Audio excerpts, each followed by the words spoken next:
bohong. Aku hanya memikirkan satu peraturan penting. Kenapa kau lakukan hari ini kalau kau bisa melakukannya besok? Few moments later.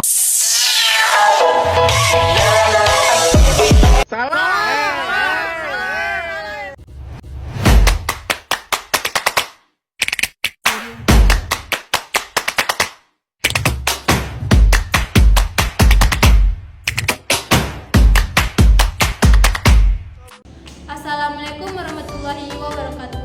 Halo semua, perkenalkan nama saya Nur Rahma dari kelas 2C TGMI dengan NIM 204240085. Baiklah, video ini saya buat sebagai tugas UTS dengan mata kuliah Bahasa Arab dengan dosen pembimbing Bapak Al-Mufadol MPD. Adapun tema video ini yakni isim nakira dan isim ma'rifah. Selamat menyaksikan.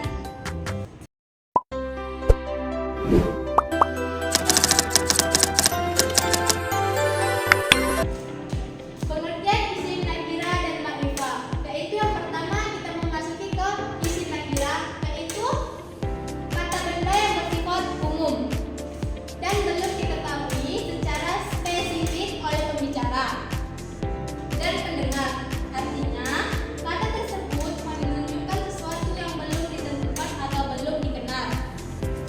Contohnya seperti rajulun, yaitu seorang laki-laki. Kitabun, sebuah buku. Qalamun, sebuah pena. Dan yang kedua, isim ma'rifah, yaitu kata benda yang menunjukkan sesuatu yang khusus atau yang telah diketahui oleh seseorang atau pembicara dan pendengar. Kata ini merujuk pada sesuatu yang telah dikenali, disebut sebelumnya, atau bersifat tetap. Adapun contohnya seperti ar-rajulu, yaitu laki-laki itu, Muhammadun, nama orang, hatha, ini, dan yang terakhir kitabut talbi, yaitu buku siswa itu. Makna huruf-huruf pada kata isim nakira dan ma'rifah, seperti contohnya rajulun.